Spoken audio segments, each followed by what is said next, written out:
Daniel Toroitich Arap Moi, naapa kwamba nitakuwa mwaminifu kwa Jamhuri ya Kenya na kuitumikia kwa moyo wangu wote, na kwamba nitahifadhi, nitalinda na kuitetea katiba ya Kenya kwa mujibu wa sheria.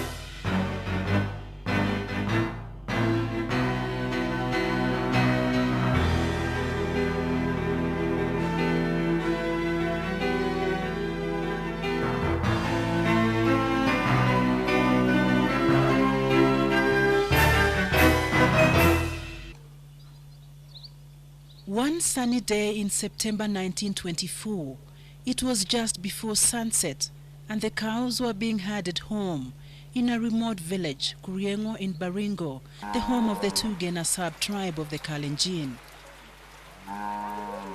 The women were preparing to milk the cows, but one woman was unable to perform that task. Kaban had just given birth to a bouncing baby boy.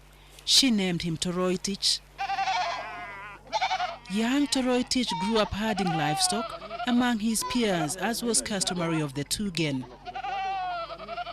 He attended a mission school and was later to be baptized Daniel. 31 years later, in 1955, Toroitich, then a school teacher, made his debut in politics.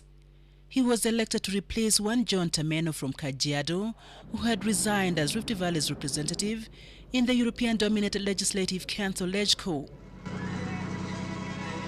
In the successive years of intense campaigns for Kenya's independence, Moi worked closely with other African representatives in the LegCo. In 1960, Moi, together with the late Ronald Ngala, founded the Kenya African Democratic Union KADU. The aim of the party was to defend the rights of the smaller ethnic groupings in the face of the Kikuyu and the Luo, who are the majority in KANU, led by the late Mzee Jomo Kenyatta. KANU won the independence elections in 1963, and Moi, a fierce legislator, is famously reported as saying that the opposition must be strong in order to keep the government on its toes. Well, the late President Kenyatta soon convinced Moi, who was chairman of KADU, to disband his party and join KANU, thus immobilizing the only opposition to KANU. As a reward, he appointed a Minister for Home Affairs in 1964. Moi was to work closely with President Kenyatta.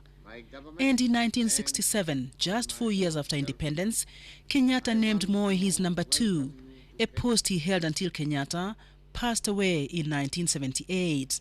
So I find painful to speak about Mzee Jomo Kenyatta, who has been my father, my teacher. As vice president, Moi was perceived as unambitious and fiercely loyal to his boss. The power barons around the late president did not view him as a real threat to their hold on power at that time or in the near future. Naapa kwamba nitakuwa mwaminifu kwa Jamhuri ya Kenya na kuitumikia kwa moyo wangu wote.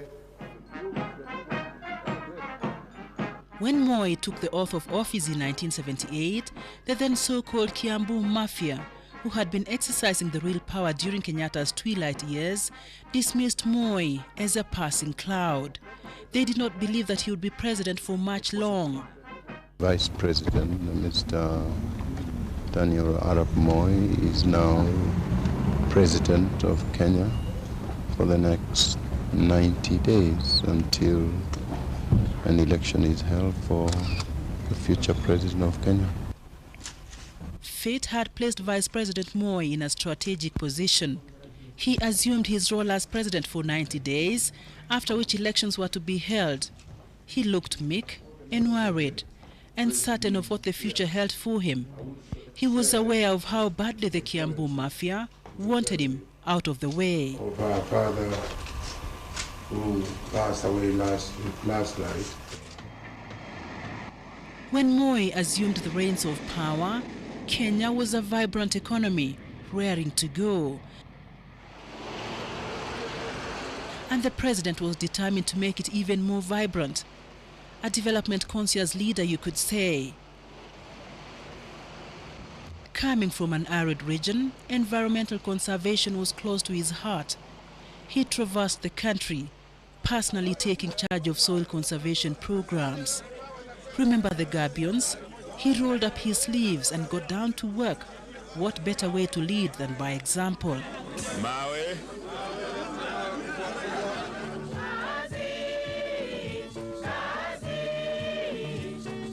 Na Mungu alipoumba ulimwengu siku ya saba ikasema kila kitu ni mzuri. Hiyo ni kweli hapana? Aliweka miti ya kusitiri au kuweka maji, miti ya kutumia kwa kuni, miti ya aina yote, miti ya kuwezesha nyuki kupata asali au kunyonya maua atengeneze asali. He was certainly at peace with the greenery.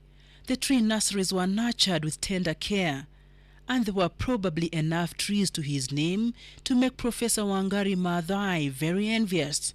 If you cut down one tree, plant two was the policy. And just like today, healthcare was a big challenge to the budding nation. Hospitals were few and far between. Harambee was the answer. Resources were quickly put together, and Nyayo wards sprang up across the country. You know who laid the foundation stones. And never mind that the Nyayo wards are now a reminder of a brilliant development agenda gone awry. Public hospitals are a national shame, dirty, crowded, and lacking in essential medicines. And of course, those with connections in the right places now own homes in what was once a coveted national resource, forests. The Nyayo T-zones and the Nyayo buses to improve access to urban transport. And oh yes, the Nyayo Pioneer car were all part of the grand plan.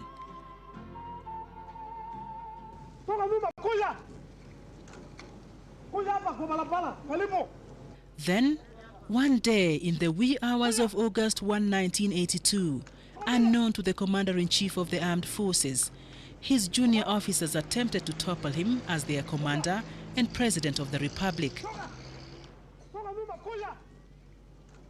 It was the darkest day in the history of the country. The nation survived military rule by a whisker. Kenyans were so terrified, but one Kenyan was more terrified than them all. That Kenyan was President Moi. Clearly shaken, the president sought to assure Kenyans that all was well after all. So, at 6 p.m. August 1, 1982, the president went on national television, the then Voice of Kenya. Yale yaliyotokea leo asubuhi kwa muda mfupi iliyoletea wananchi wasiwasi mwingi. Well, that was perhaps the only time you ever saw a nervous Moi. That Sunday, he emerged from the studios a totally different man. Priority number one, never again. No one would ever again attempt to wrest power from him using unconstitutional means and perhaps not even constitutional. Political survival became his primary concern. The president then started dislodging remnants of the Kiambu mafia who had surrounded him. The following year, in 1983, then powerful Minister for Constitutional Affairs Charles Mugane Njonjo was forced to resign on allegations of trying to topple Moi with the aid of unspecified foreign masters. Moi set up the Njonjo Commission of Inquiry, in which he was accused of being a traitor.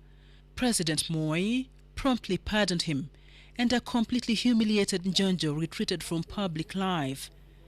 Then followed a crackdown on political dissidents and underground movements agitating for greater freedom. Many people were put behind bars. The so-called Mwakenya dissidents were detained, often without trial, on allegations of trying to undermine the legally established government of Kenya. The president then put machinery in place to ensure that the ruling party, KANU, became the supreme organ of the land.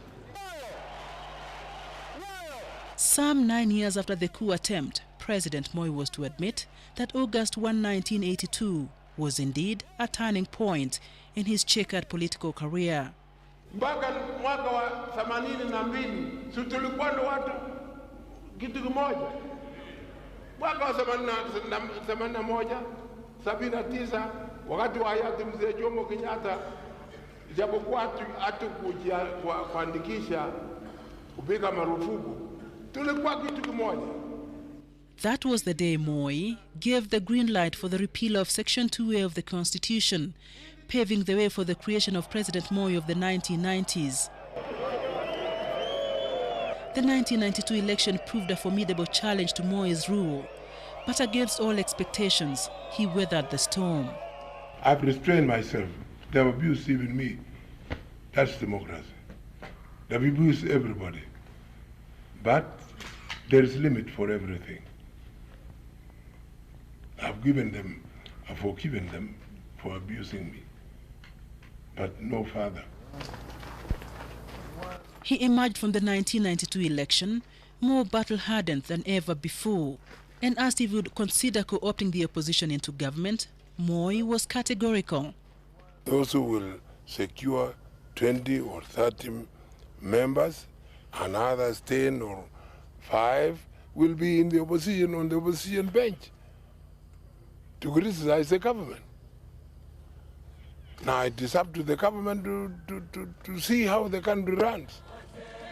Meanwhile, as Moi mastered the art of political survival and consolidation of political power, he had little time to ensure that his lieutenants deliver on his 1978 pledge to ensure sustainable development and prosperity of the Kenyan people. Corruption became a byword in the management of public affairs. It became widespread and deeply rooted. Kenyans do not consider what belongs to the government as their own to mind. So, a few fat cats have plundered every imaginable public resource, public land, forests, pocketed all the money meant for the development of infrastructure. And it became fashionable for civil servants to demand bribes to offer services for which they are paid a salary to deliver.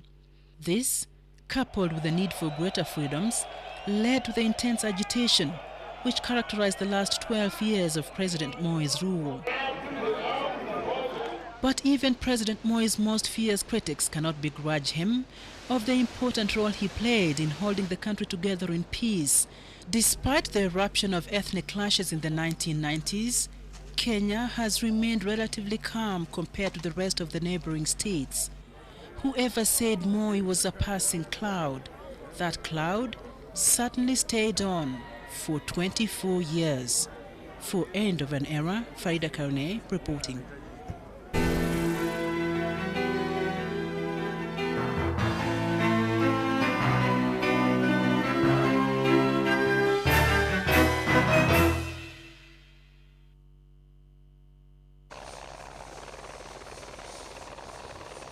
To many of his critics, Uhuru Muigai Kenyatta, the 42-year-old graduate of economics and political science, crash-landed on the political scene just over a year ago, plucked from relative political oblivion by his mentor, President Moi.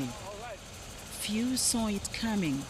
However, according to informed sources within the corridors of power, Project Uhuru was indeed a project, a long-term undertaking dating back to 1993. Of course, at the time, Moi's retirement, or indeed Uhuru Kenyatta's role in it, was still hazy. But President Moi wanted Kenyatta's son on his side.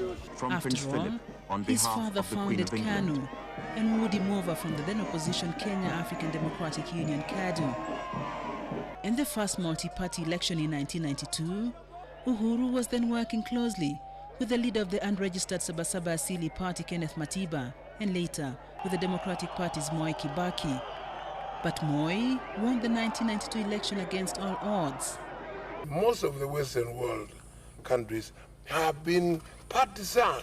They've been supporting members of the opposition. He won anyway, and he started making overtures to Uhuru to abandon his undercover activities within the opposition and work with him and for him in the ruling party.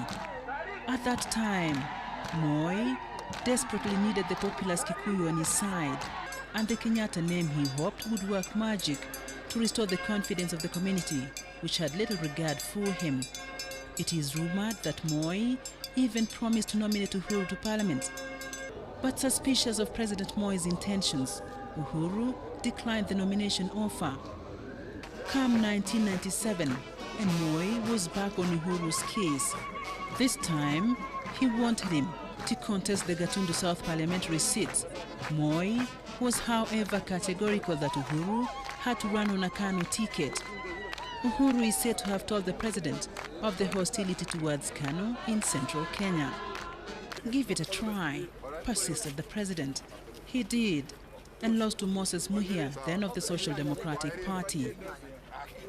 I would possibly agree that it is not my initiative, because as I've been a team player, and I have always been ready to work with anybody who has the interests both of our party and of the country at heart.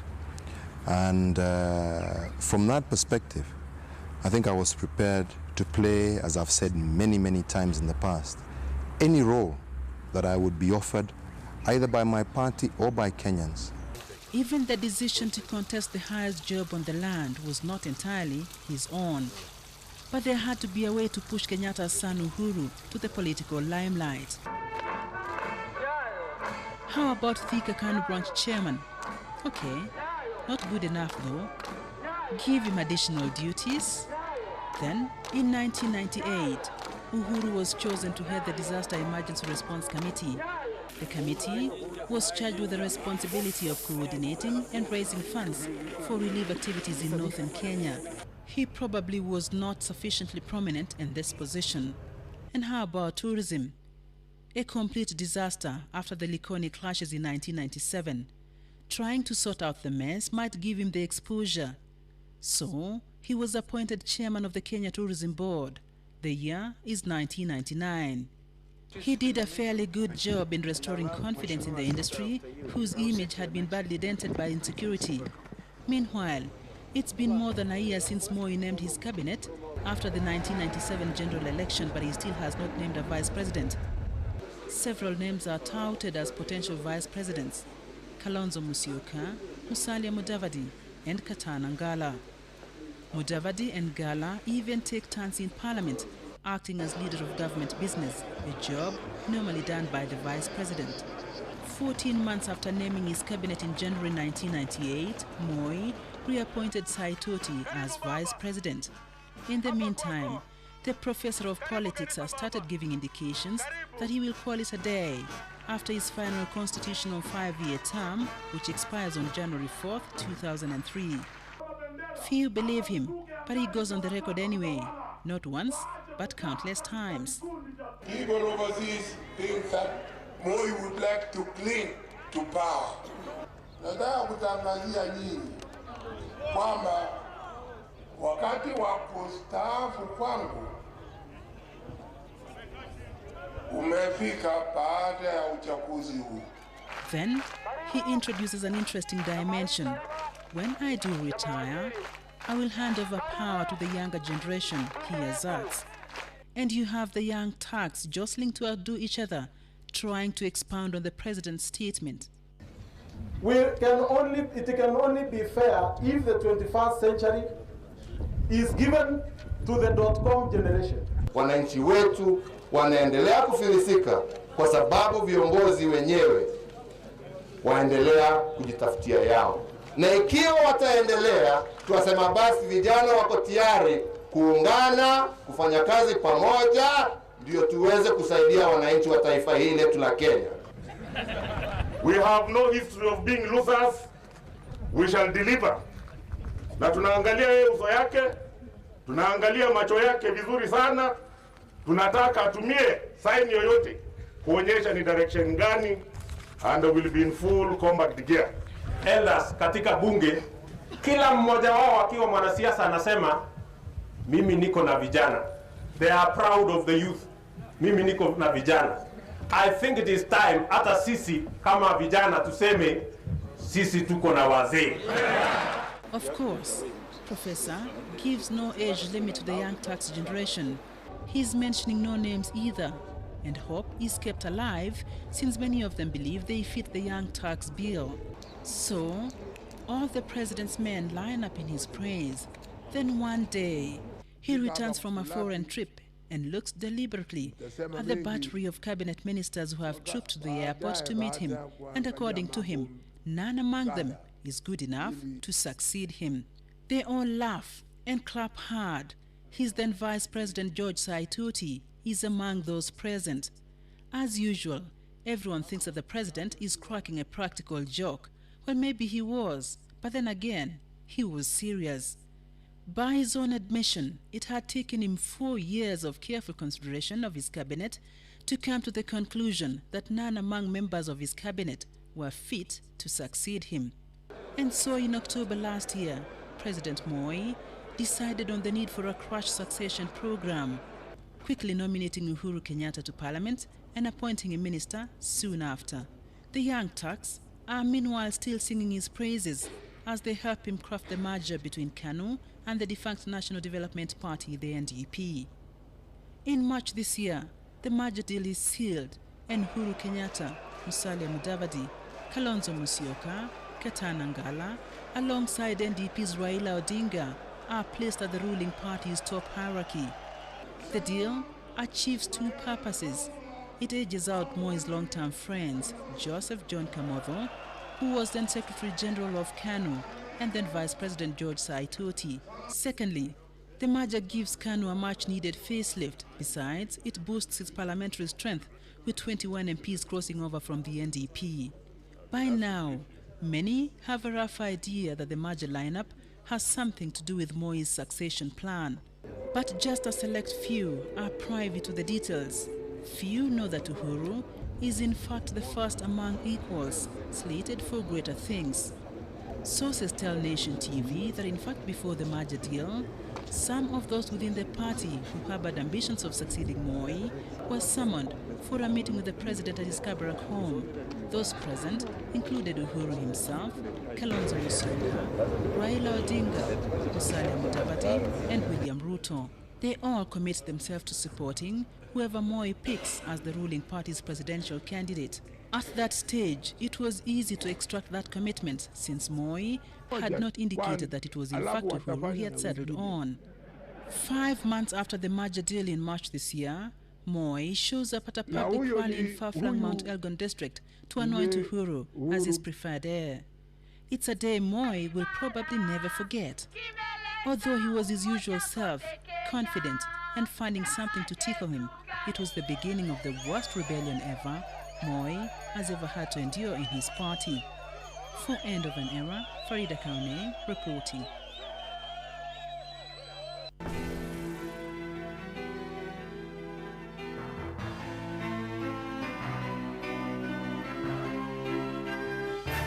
He has been in Parliament for most of his life. To be precise, Emilio Mwai Kibaki can boast of 40 straight years as an MP. It is now time to tell his story, an open-ended one for that matter, as he is yet to drop a full stop and close his political CV. Yes, it's a story of a man who swallowed the bait of politics at the age of 29 years and who now at the age of 71 is still chewing it. The reason? The presidency. Twice he has given it a shot and twice he has missed the target. Just who is Mwai Kibaki? Is he a political coward or a fierce go-getter? Is he a dreamer of an elusive political fantasy or a visionary leader and fairly denied his kind of job? Will he come next year go down the annals of history as a symbol of a golden opportunity squandered or as a symbol of the president Kenya almost missed? There the story starts. Kibaki, the man and his style of politics. It is here in Othaya Division that Mwai Kibaki was born in 1931, innocently unaware of what he would be like 71 years later. Those who went to school with the young Kibaki use the word brilliant to describe him. Mzee Joseph Mwangi remembers one sad day for Kibaki at the Karima Mission Primary School. One day, he failed a mathematical sum. Yeye alikuwa mwanafunzi asiyefanana na wengine sababu alikuwa mwerevu zaidi. Hatuja mshida, siku moja alishindwa kwa hesabu akalia. Alipolia sisi akamwambia ameanguka, akalia tena. Kwa hivyo hakujua siku nyingine. In 1960, local politicians led by the late Jaramogi Oginga Odinga reportedly sent for Kibaki, then a lecturer at Makerere University. They wanted him to assist in the drafting of the KANU constitution.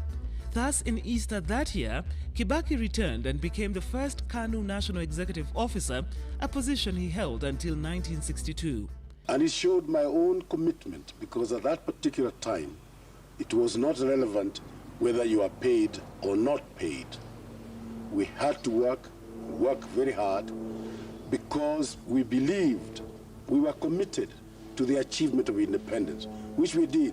He was the MP for Bahati, later renamed Makadara, between 1963 to 1974. Then he shifted base to Othaya constituency in Nyeri district, where he has enjoyed an uninterrupted 28-year record. Less than a year into the vice presidency, Kibaki started what would later qualify as his darkest political phase. He came under serious political strain from the then Attorney General Charles Njonjo at the behest of President Moi.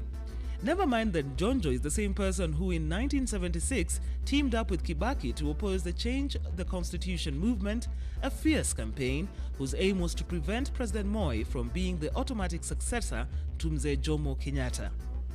The battle to discredit Kibaki worsened after 1980 when Njonjo quit his seat as the AG to join parliamentary politics, winning the Kikuyu seat. He was appointed Minister for Constitutional Affairs.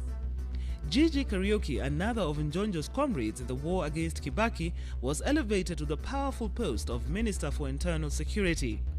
As is characteristic of him, Kibaki chose not to hit back. People who want aggression, they forget what I believe is fundamental. In life, between persons, the most important thing is not that you hit the other fellow and knock him down.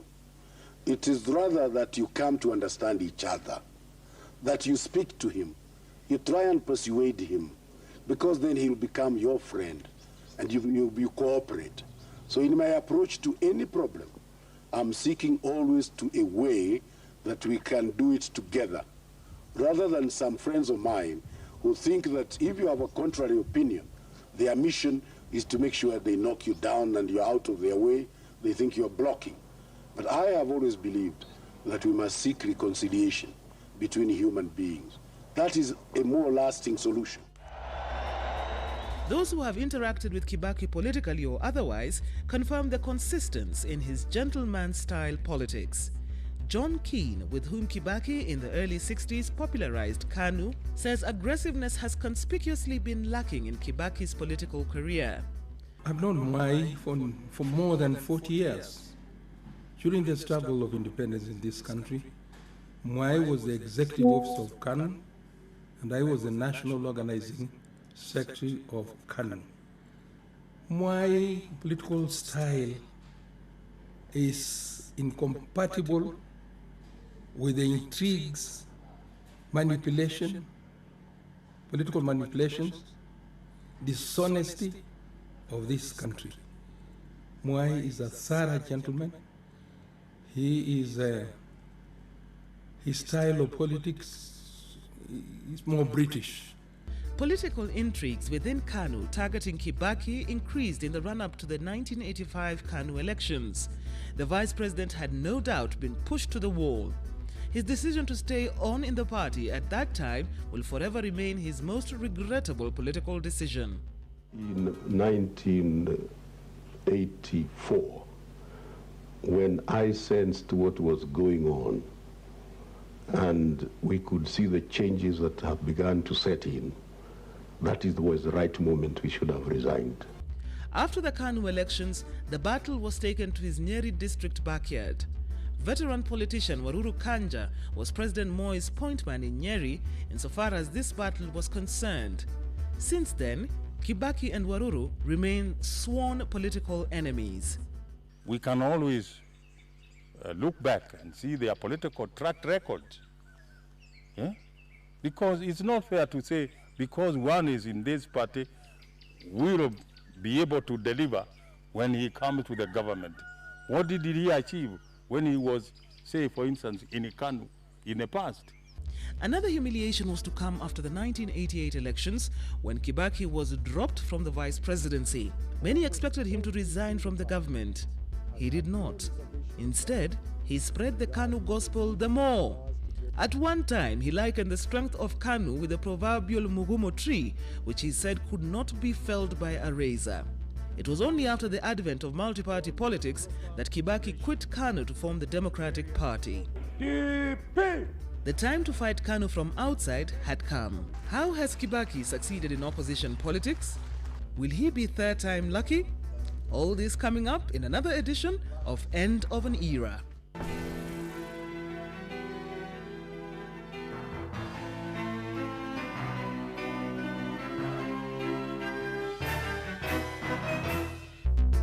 In 1989, communism collapsed, and with it went 3 decades of a Cold War between the former Soviet Union and its allies, also known as the Eastern Bloc, and the United States and its allies, known as the West. And with that emerged a new world economic and social order. There was now only one superpower, the United States of America. Every country on the globe had to sing its song, and Kenya was not an exception. In such a world, Cold War deterrence is no longer enough. To maintain peace, to protect our own citizens and our own allies and friends, we must seek security based on more than the grim premise that we can destroy those who seek to destroy us. Dissent became open. Phrases which would previously have landed one in detention became an anthem. The wind of change had started to blow across Kenya. They have accused me of masterminding disorders here. You name it, they've accused me of it.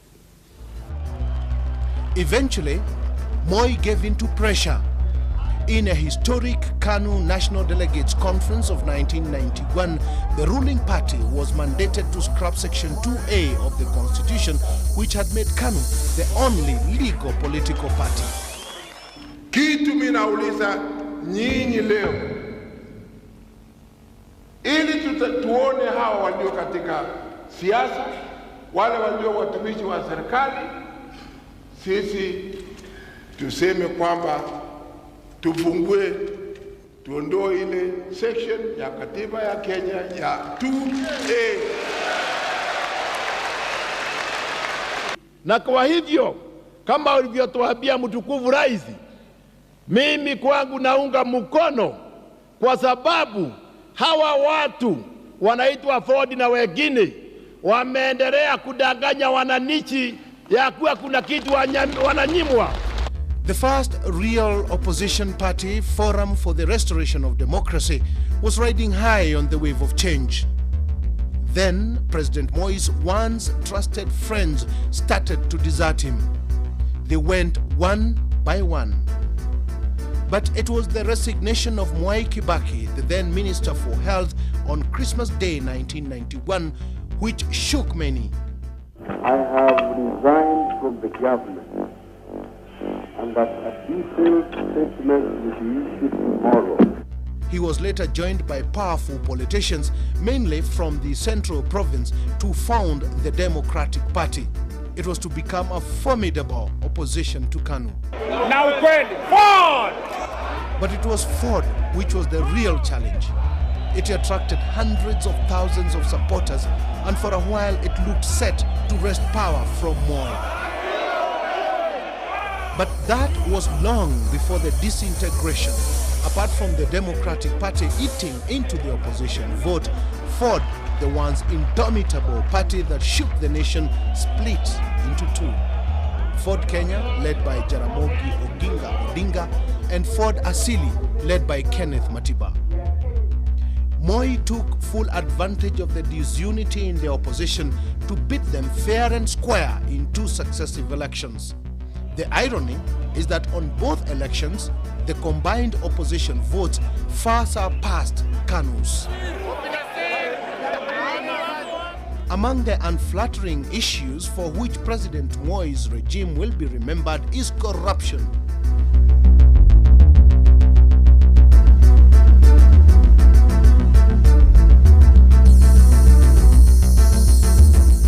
Despite a declared war against the vice, there was massive plunder of state resources that disaffected both Kenyans and her donors. It is the vice that led to the chilly relationship between the government and the Bretton Woods institutions. The IMF did not say, establish CASA. The IMF said, we agree to fight corruption. You agree with that? How are you going to fight it? The government said, okay, we will set up CASA. CASA was functioning. CASA was showing results. The court said CASA is unconstitutional. We have no quarrel with that. That's the business for the court. The question becomes, if it is not constitutional, how are you going to fight corruption? But perhaps the worst scars left by the wind of change are those of tribal clashes. For the first time since independence, brother rose against brother, leaving a trail of bloodshed and destruction in the aftermath. In parts of Nyanza, the Rift Valley and coast provinces, hundreds of people were killed and thousands others were displaced during the clashes. But it is the people with whom Moi worked, how he chose them, how he dumped them, and how he recycled them that baffled these subjects. Charles Jonjo is a case study. In his day, he wielded absolute power. Yet, at that time, he was a civil servant. Once in a while, he hiked a lift in the presidential limousine. When his time came, he fell with a thud and left the scene in disgrace. About 10 years later, Moi needed him. He was rehabilitated and is now an ardent supporter of Moi's. And it was not only Jonjo. Many others found themselves in the same cycle. Joseph Kamotho and George Saitoti are just but the latest casualties. That was Moi's style of playing game, and he won it. As he leaves the field, it may be right to say that Moi did not lose to the politicians after all, but rather it was communism that died, and with it came a new world order. Moi fell to the new world economic and social order.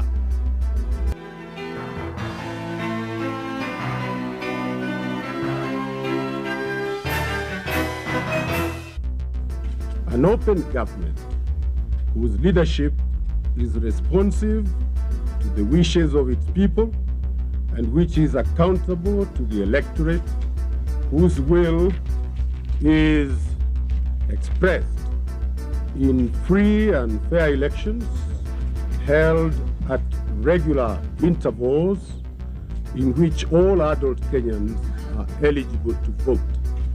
That is the government that the Democratic Party promises to establish in Kenya.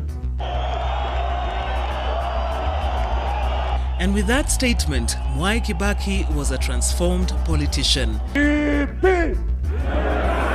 DP! The suppressed ambitions came to bear. In DP, Kibaki found for himself a microphone through which to hit at the same man under whom he had served as the country's vice president for 10 years. The DP euphoria spread like a bushfire across central Kenya, but it was later to be challenged by a similar euphoria that competed for attention in the same region, the Ford Asili euphoria, or simply Kenneth Matiba. Na hiyo ndio chitaka letu. This way, the former vice president managed exclusive political authority only in Nyeri, his home district. In the 1992 elections, Kibaki came a disappointing third. Matiba was later to bow out after giving President Moi a run for his money in the 1992 elections, thus giving Kibaki more room to spread the DP tentacles and eat into the Gema vote bloc. All these are the most... And in 1994, Jaramogi died, triggering leadership wrangles in Ford Kenya. The absence of Matiba and Jaramogi meant that Kibaki performed better in 1997, coming in second after President Moi.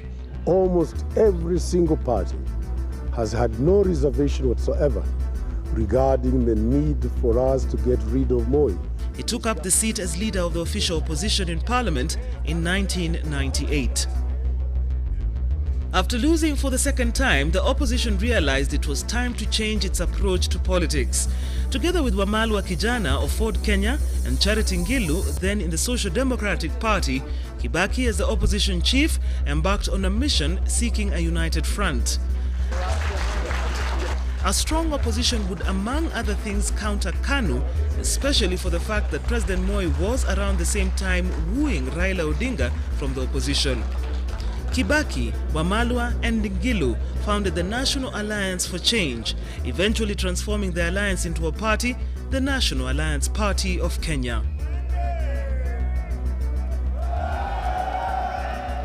The climax of this unity bid was the announcement of the NARC leadership lineup with Kibaki as the presidential nominee. It is now my greatest pleasure to introduce to you the next President of the Republic of Kenya.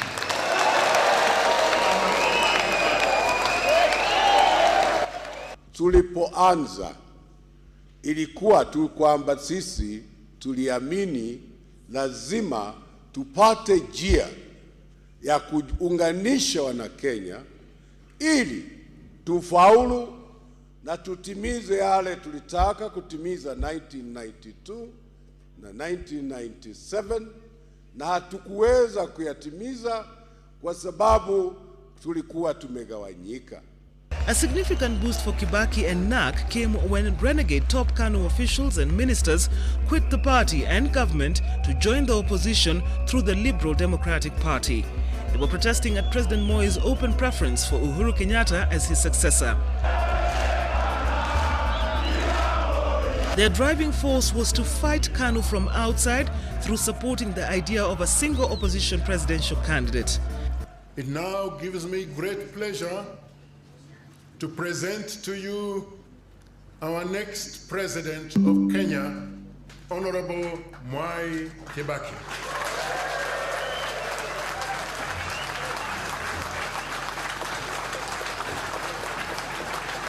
I personally feel very challenged by the honor that has been bestowed on me by my colleagues, by the parties we have formed. But I even feel more challenged because I am fully aware of the job that is ahead of us. But I am encouraged by one thing. When I've looked around and talked to people with whom we have finally agreed on how to proceed, and with whom we have begun putting together the manifesto we shall present to Kenyans, I am convinced that we have a team which is going to be very, very strong, very powerful. This unity of purpose brought forth the National Rainbow Coalition. Once again, the lucky card fell on Emilio Mwai Kibaki. That is the political path Mwai Kibaki, who's now 71, has walked in the opposition politics. From a clenched fist salute to a two-finger salute. One wonders, how will Kibaki treat those who cleared the path for him? How will he manage to hold together the fragile parties under NARC? What role is he likely to play to ensure NARC, if it forms the next government, survives the 2007 elections without him? All this in the next edition of The End of an Era.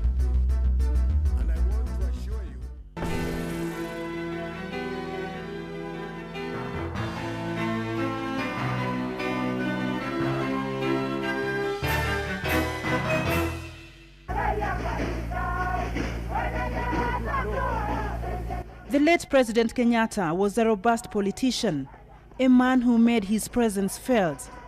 The founding father of the nation also found time to be a father to his children. He had 2 sons with his third wife, Mama Ngina. They named their eldest son, now 42, Uhuru. Uhuru grew up amongst his siblings in their home in Gatundu.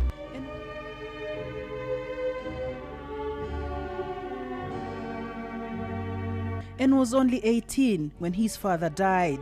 The one thing that always was a pillar of strength. He always felt that so long as he was there, nothing could ever go wrong, right? There was always somebody, or there was always a shoulder to lean on. It took time for us to actually realize that he wasn't there anymore. 24 years after the demise of that pillar of strength, Uhuru is trying to walk. No, actually, has been forced to try and walk the path his late father did. He's trying to succeed President Moi as the country's third president. I would possibly agree that it is not my initiative, because as I said, I've always been a team player and I've always been ready to work with anybody who has the interests both of our party and of the country at heart. And from that perspective, I think I was prepared to play, as I've said many, many times in the past, any role that I would be offered, either by my party or by Kenyans. And here, the story begins. Why did Moi settle on Uhuru? Why did he risk all the friendships he had built over the years? In the words of his critics, to force down the throats of his party supporters, or indeed the wider Kenyan public, a man they knew so little about. Wangeniuliza kama wangekuwa waaminifu kwangu, Rais, umetaja kijana huyu ukitumia mambo gani kuwezesha arrive at that decision? President Moi never quite answered that question. But according to those who have his ear, the reasons are as varied and as controversial as the Project Uhuru salesmen themselves. Apparently, Moi isn't quite proud of his track record. He would have loved to leave behind a vibrant Kenya, a land of opportunity, and he blames those he appointed to positions of responsibility for his failures. Nimewasaidia kwa kila kitu hapa, mwishowe wanaondoka na kunilaumu.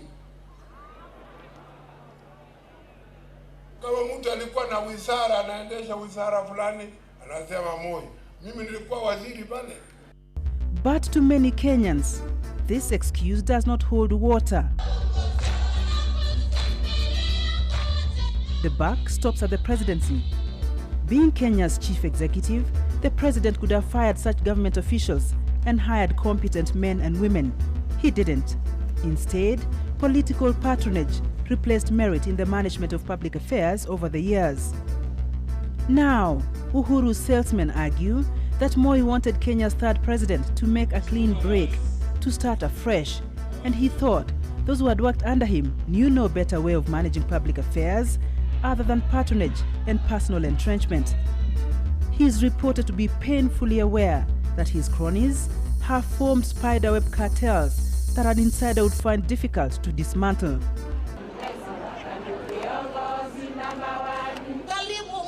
According to this school of thought, Moi wanted a complete newcomer, someone who could introduce his own style of management and overhaul the system. And he had to look outside his government for this person. And that is how Uhuru Kenyatta landed the title of preferred successor. I think there is one credit you must give to the president, that he can read the public mood and read it well. The president did read very well that Kenyans needed change. And I don't think they are going to settle for anything less than change. And Uhuru will give that change that Kenyans want and are looking for. He is a new person. We want to do the business of our country in a different way. The way we have done the business of our country, I think Kenyans want a change. We want new players. We want people who can do things in a different way, in a better way. Even later-day converts to the Moi cause feel they have something to credit Moi with. Uhuru is fresh. He has a global perspective, which is today's way of doing things. And in the tribal calculations of Kenya's politics, Uhuru's surname was certainly an added advantage to his CV. Moi hoped that Kenyatta would have more national appeal. Na naweza kubeba mzigo, si kama mimi, ataweza kubeba kubwa kama mimi. Atabeba kadiri ile anaweza, na kwa usaidizi wetu ataweza kubeba. And there is more. Project Uhuru salesmen say Kenya needed someone who could say no to his friends. And to qualify the argument, they say those who have worked with Moi could never have said no to him. They wouldn't even have the guts to criticize him. They claim that in fact, had it not been for Raila Odinga's prodding, many of those now heading the NAC presidential campaign would still be in Kanu, singing Moi's praises. The ruling party must demonstrate flexibility in terms of democratic practice. Apparently, Moi's cronies even had trouble with Uhuru when he hit the campaign trail, pointing out mistakes in the Moi administration. We have indeed made mistakes. Yes, we have indeed there are some areas that we have definitely not gone the right path or not followed the right path. And I would like to see us be able to say, okay, let's now draw a line. This is where we start from. Let's learn from the mistakes that we've made in the past, and let's use that learning experience to be able to help us and to move us forward into the future. It is said that so much was the pressure for Uhuru to drop the Moi bashing line in his campaigns that he had to seek the president's express authority in order to campaign along those lines. But whether in fact Uhuru can say no to his own friends is debatable. How, for instance, if elected president, is he going to brush off his chief campaigners, some of whom are said to have questionable track records? Whatever positions that will be made available in my government will be based on ability and on merit, not on any other agenda. And that is a position that I hold and I am very clear about. And I think not only do we need, as I say, we need to... Daniel Toroitich Arap Moi, naapa kwamba nitakuwa mwaminifu kwa Jamhuri ya Kenya na kuitumikia kwa moyo wangu wote, na kwamba nitahifadhi, nitalinda na kuitetea katiba ya Kenya kwa mujibu wa sheria.